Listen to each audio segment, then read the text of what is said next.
I've taught for years, and there's a lot of people that just simply cannot follow instructions.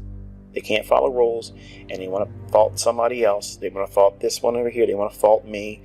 They want to fault the concepts, when there's people already out there proving just from the free stuff that they're passing competitions and challenges and, making money in their own accounts. You're doing very well in demo. They all have a wide range of experiences already, and I've only started the last week or so in January. So this business is very personal, and it's going to reveal a lot of things about you, and you're going to see things that you didn't recognize before, and sometimes it's going to be ugly. You're not as good as you thought you were. You're not as astute as you thought you were. You're not as responsible as you thought you were. Believe me, I learned those lessons in the 90s, and it was not fun. And you resist it. And the folks that resist it will never get it. And they'll never learn how to trade profitably from anyone else, because they have a deep-rooted issue within themselves. So it won't make a difference if somebody else steps in and says, hey, I got something that's going to do it for you. ICT complicates things. I'm going to give you this thing here. You push a button and get you. No, the same underlying issues that are plaguing the individual will manifest in any trading approach, because they lack responsibility, number one. They lack the adherence to rules, and they have not put enough time. If you're not getting instant gratification, you're done. That's what the main critical thing about me is, because I'm lecturing, I'm teaching you what you're going to encounter. You may not feel this is applicable to you, but I guarantee you stay long enough in this, you're going to be met with this. And if I don't tell you how to deal with it, or overcome it, or think about how you should be overcoming it when you get to that bridge, okay, because you're all going to get to it eventually.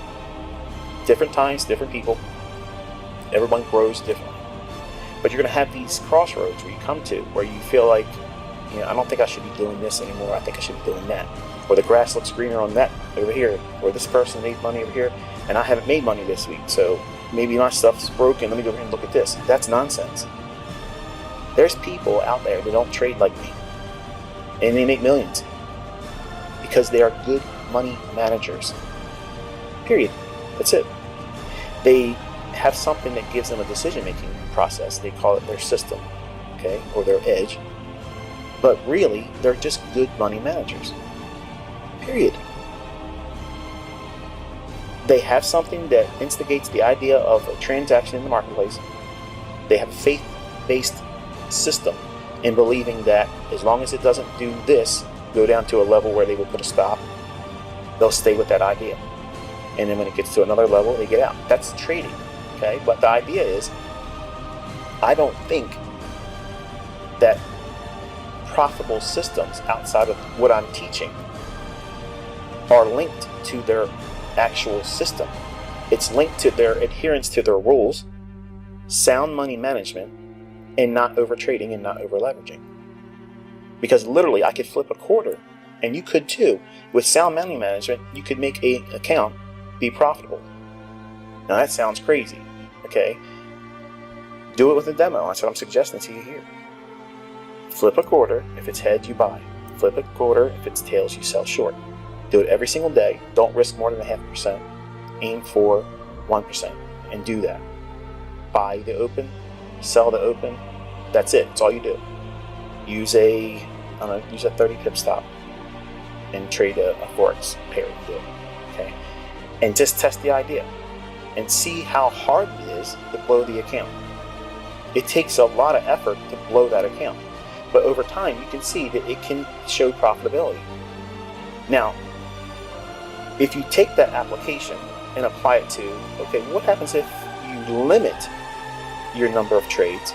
If you remove the frequency at which you trade intra-week, that means what days of the week you're actually going to specifically trade on. And then within those days, what specific time of that day are you going to trade on? And then what asset classes are you going to trade? And inside that asset class, what specific market are you going to trade? And inside that specific market, are you going to be bullish or are you going to be bearish? So you're refining everything down to an algorithm or a recipe, because a recipe is an algorithm. Okay, you have this list of ingredients, and you put these ingredients, combine them in a specific order, and at the end you should have an expected result being a cake or a cookie or whatever it is that your mother or grandmother used to make for you.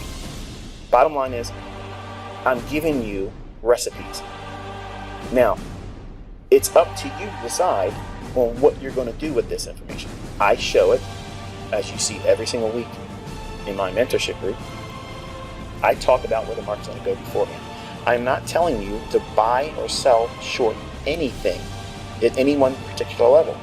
I'm pointing to where the market's going to go because I've already taught you entry strategies, but I'm not trying to force a specific entry strategy on any one student or all of you collectively, because there is no pressing all of you into a mold, because that will absolutely guarantee failure as a mentor, and it'd be failure for a community of students. I'm cognizant that there is a wide disparity between my personality and everyone else's, and just as well as if we were all in a room, we would all have different personalities as well.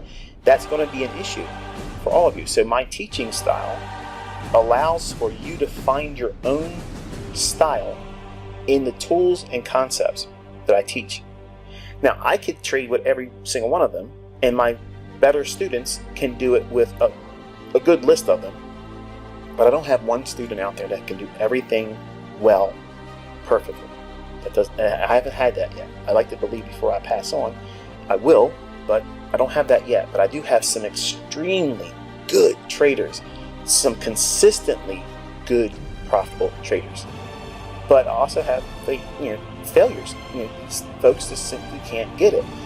Now, in the YouTube community, give it time. You're gonna see people commenting that they can't do it. Okay, my encouragement to all of you is the same thing I'm going to tell you that I tell my private group. Do not gang up on them. Don't make fun of them. Don't say, oh, well, this, that, and other. Be encouraging to them, because really, if they're posting that, they're hurting. They feel frustrated, and they're basically saying, unless someone intervenes right now, I'm going to quit. And I have done that. There's been nobody to tell me, keep going. Okay, back in the 90s. I just had to persevere. I'm hoping by me showing these things publicly, talking about what is going to happen, where it's going to go, it proves to you that it's possible to forecast these price moves. Now, what you do is you go back inside all the moves here and decipher what it is I'm pointing to and why it was useful for you to find a setup in it, and does that setup repeat enough for you to justify that specific way or approach of trading.